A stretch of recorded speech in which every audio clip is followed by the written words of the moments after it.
नमस्कार दोस्तों।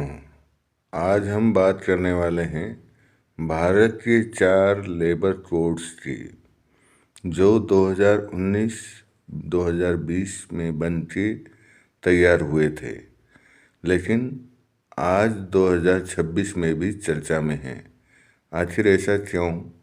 क्या इससे नौकरी, वेतन, पीएफ, ग्रेच्युटी, गिग वर्कर सब बदल जाएगा?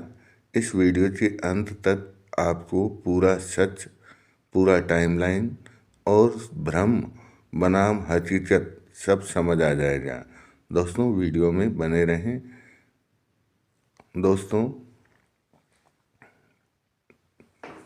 इन कानूनों के बनने की शुरुआत क्या है, आइए उसको हम जानते हैं।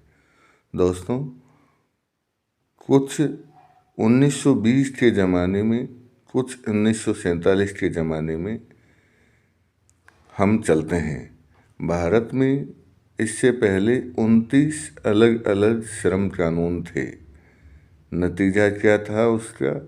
कंपनियां कंफ्यूज रहती थीं, मजदूर परेशान रहते थे, केस बढ़ते थे। 2015 के बाद सरकार ने इसमें बदलाव किया। इतने कानून नहीं, इन्हें मिलाकर 4 ही कानून बनाए जाएंगे। यहीं से लेबर कोड की शुरुआत हुई। दोस्तों, लेबर कोड कौन कौन से हैं, आइए इनको अब हम जानते हैं। दोस्तों, पहला कोड इनमें से कोड ऑन वेजेज बना, जो 2019 में बना है। दोस्तों, इसमें किन बातों को ध्यान रखा गया? Minimum wages, equal payment, bonus, समय पर वेतन।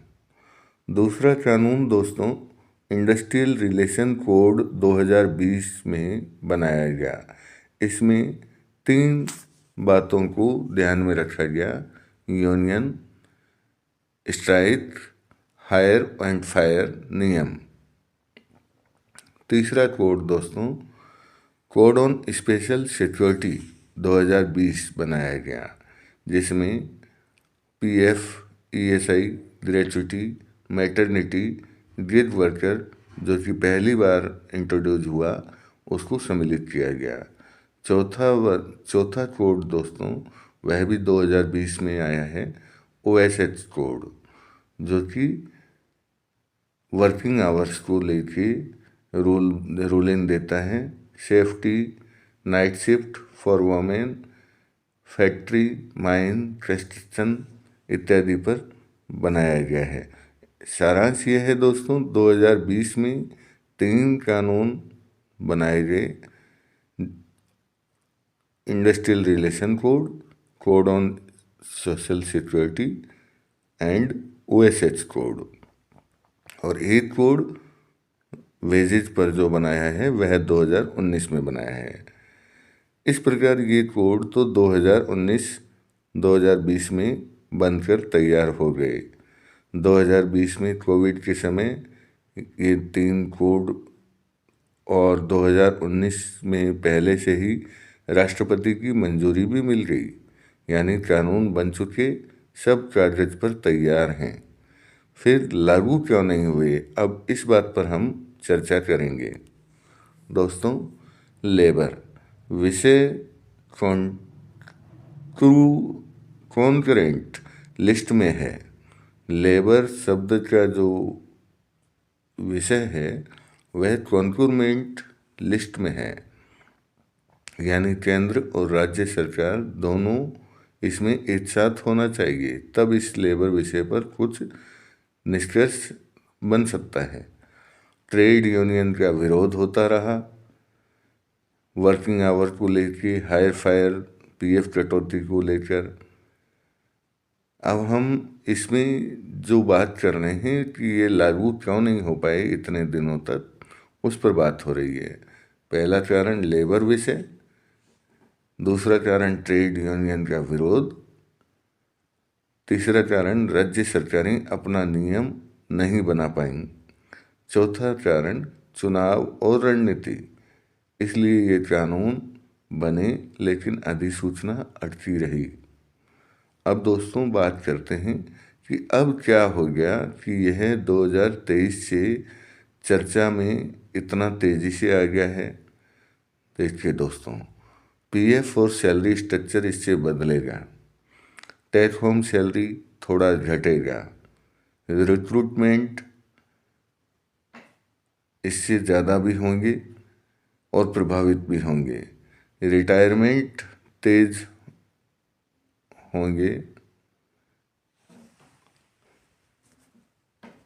4 डे वीक का विकल्प दिया गया है, गिग वर्कर को सामाजिक सुरक्षा प्रदान की गई है, फिक्स्ड टर्म एम्प्लॉय को 1 साल में ग्रेच्युटी देने का प्रोविज़न किया गया है। अब दोस्तों क्या भ्रम है और क्या सच्चाई है उसको हम समझें।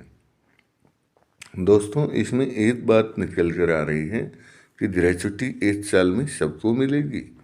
जी नहीं, यह बात उनके लिए की गई है जो फिक्स्ड टर्म एम्प्लॉय हैं। फिक्स्ड टर्म एम्प्लॉय क्या हैं, आइए इसको समझते हैं। कोई विशेष जॉब को करने के लिए पहले से निर्धारित करके यदि किसी को आपने एम्प्लॉयमेंट दिया है, वह एम्प्लॉय फिक्स्ड टर्म एम्प्लॉय की गिनती में आता है।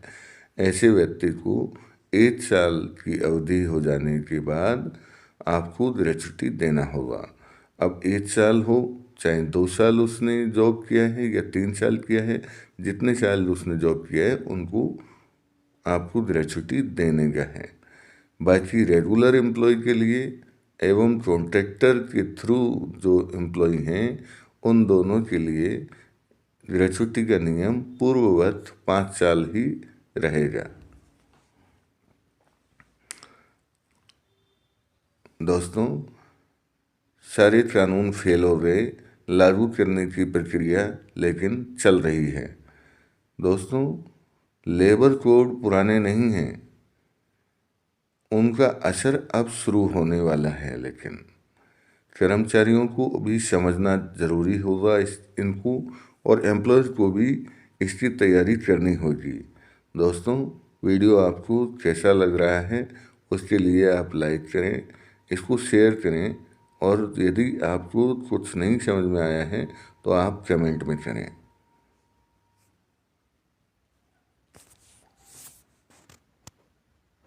दोस्तों आइए अब हम लेबर कोड्स को विस्तार से समझते हैं। दोस्तों जैसा कि वीडियो में मैंने पहले बतलाया, 2019 में वेतन संहिता यानी कोड ऑन वेजेस पास हो चुका था, है ना। इस कोड में किन बातों को कवर किया गया वह आप आगे पेज पर देख पा रहे हैं। न्यूनतम वेतन, समय पर वेतन यानी PWA, समान वेतन के लिए समान वेतन, बोनस से जुड़े नियम, इन बातों को यह वेतन संहिता 2019 कोड जो है अपने आप में सजो के रखता है। इससे फ़ायदा क्या होगा, हर सेक्टर चाहे वो सरकारी हो, प्राइवेट हो, असंगठित हो, उन पर यह लागू होगा। महिलाओं और पुरुषों को बराबर का वेतन का यह अधिकार प्रदान करेगा। दूसरा दोस्तों और जो कोड है उसका नाम है औद्योगिक संबंध संहिता, जो 2020 में पास हुआ है। इस कानून का उद्देश्य ट्रेड यूनियन नियम, हड़ताल के नियम, नौकरी से हटाने, छंटनी, तालाबंदी, इन तीनों को सम्मिलित करके ये कोड बनाया है। खास बात इस पर यह होगी दोस्तों कि 300 कर्मचारियों तक की कंपनियों को सरकार की अनुमति बिना छंटनी की छूट नहीं होगी। यानी आपकी संस्था में यदि 300 से कम कर्मचारी हैं तो आप बिना सरकार की परमिशन के छंटनी नहीं कर पाएंगे। हड़ताल से पहले 14 दिन का नोटिस देना जरूरी होगा। मतलब यदि आप एक ऐसी कंपनी में नौकरी कर रहे हैं जहाँ 300 से कम लोग हैं तो, और यदि हड़ताल पर जाना चाहते हैं तो 14 दिन का एटलीस्ट नोटिस आपको पहले से सरकार को देकर आना होगा। तीसरा कोड जो बनाया गया है वह है सामाजिक सुरक्षा संहिता। इसमें जिन पॉइंट्स को सम्मिलित किया गया है वह है पीएफ, ईएसआई, पेंशन, मातृत्व लाभ, gratuity, gig worker, platform workers जैसे ओला, उबेर, जोमेटो इत्यादि। पहली बार इसमें गिग वर्कर को भी सामाजिक सुरक्षा दी गई है दोस्तों। चौथा कोड यानी ओएसएच कोड यानी कि व्यवसाय सुरक्षा, स्वास्थ्य एवं कार्य दशा संहिता 2020, occupational health safety and worker condition code 2020। ये कोड दोस्तों ये देखता है कि काम करने की सुरक्षित स्थिति है या नहीं, कार्य के घंटे क्या हैं, ओवर टाइम क्या दे रहे हैं, क्या नियमों से दे रहे हैं, फैक्ट्री, खदान, निर्माण कार्य इत्यादि को सबको अपने आप में सजोता है यह कोड।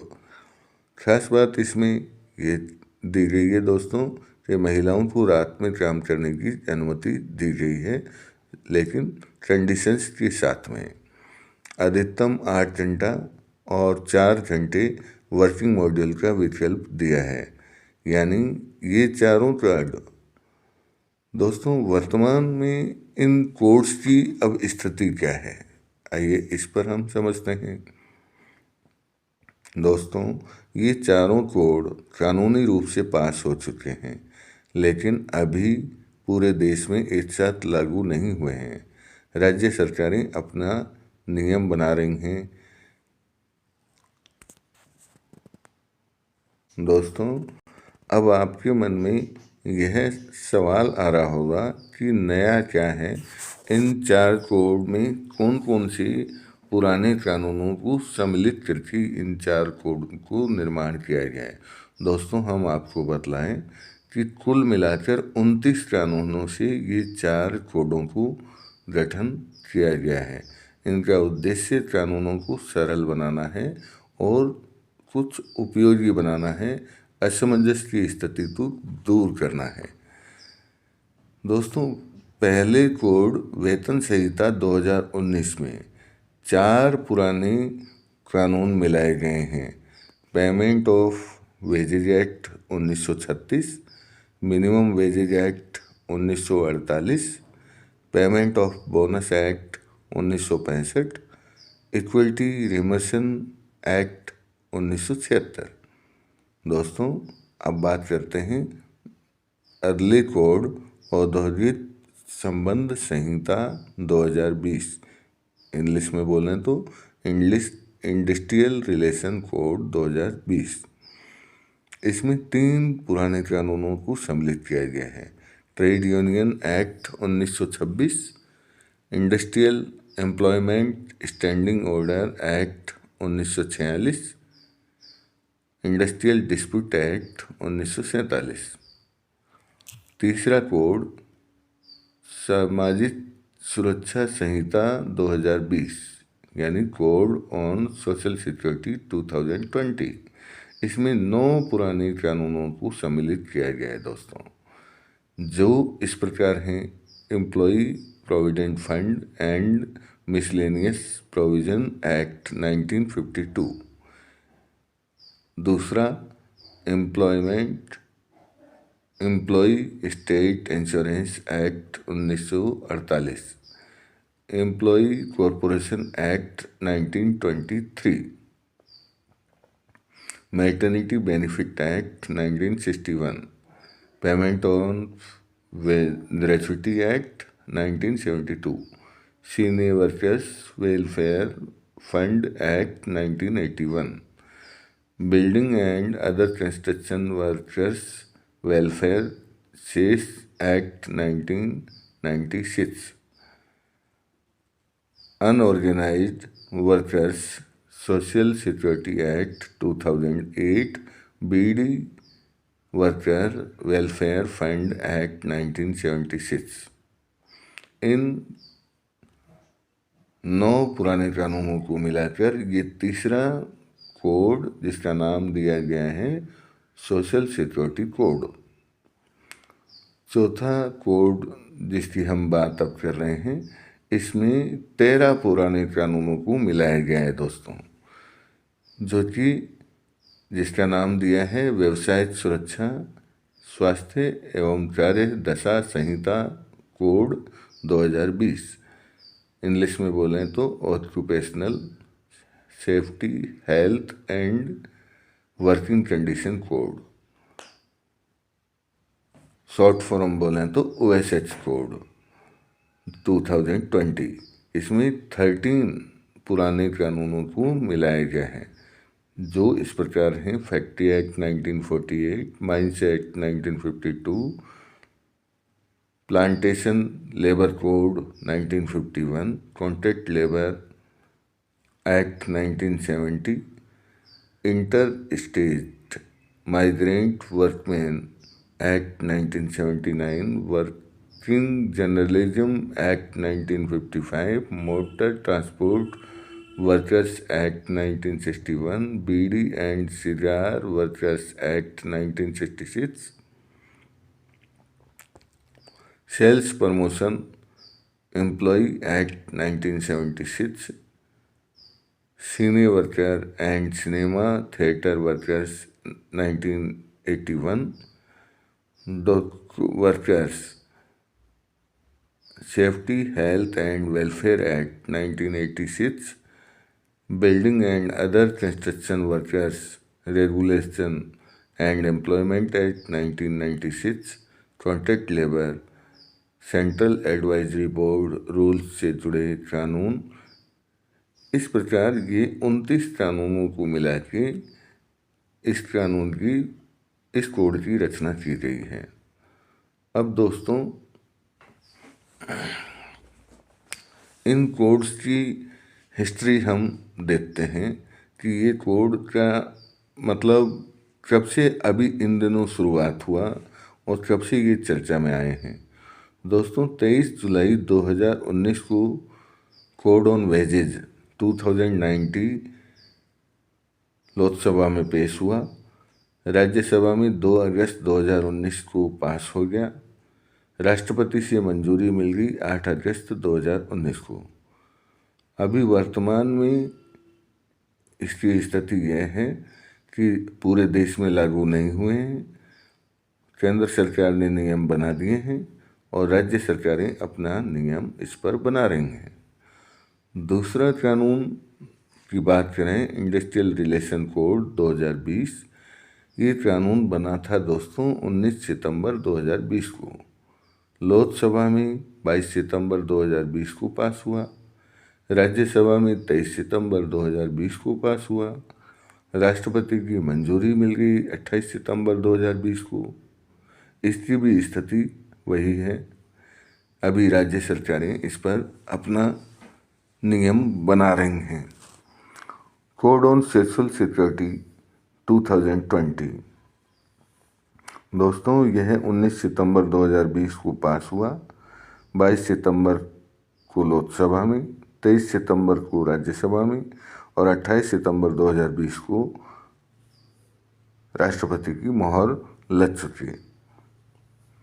उसी प्रकार तीसरा कोड OSH कोड भी हुआ है पास, जो कि व्यवसाय सुरक्षा और कार्य की दशा संहिता को निर्धारित करता है। अभी इसकी स्थिति यह है कि ये लागू नहीं हुआ है। फैक्ट्री, खदान, महिला नाइट शिफ्ट नियम इत्यादि तय हो रहे हैं। राज्यों के नोटिफिकेशन का इंतजार हो रहा है। एक लाइन में यदि हम निष्कर्ष देना चाहें तो यह है दोस्तों कि चारों लेबर कोड पास हो चुके हैं, लेकिन 2026 तक भी पूरे देश में एक साथ ये कानून लागू नहीं हुए हैं और लागू तभी होंगे जब केंद्र सरकार अंतिम अधिसूचना जारी करेगी, राज्य सरकारें अपने नियम लागू करेंगी। दोस्तों, लेबर कोड जो 4 नए आए हैं उन पर मैंने ये वीडियो आपके लिए बनाया था। आपको कैसा लगा, जानकारी आपको अच्छी लगी हो तो अवश्य कमेंट करें। नमस्कार, धन्यवाद।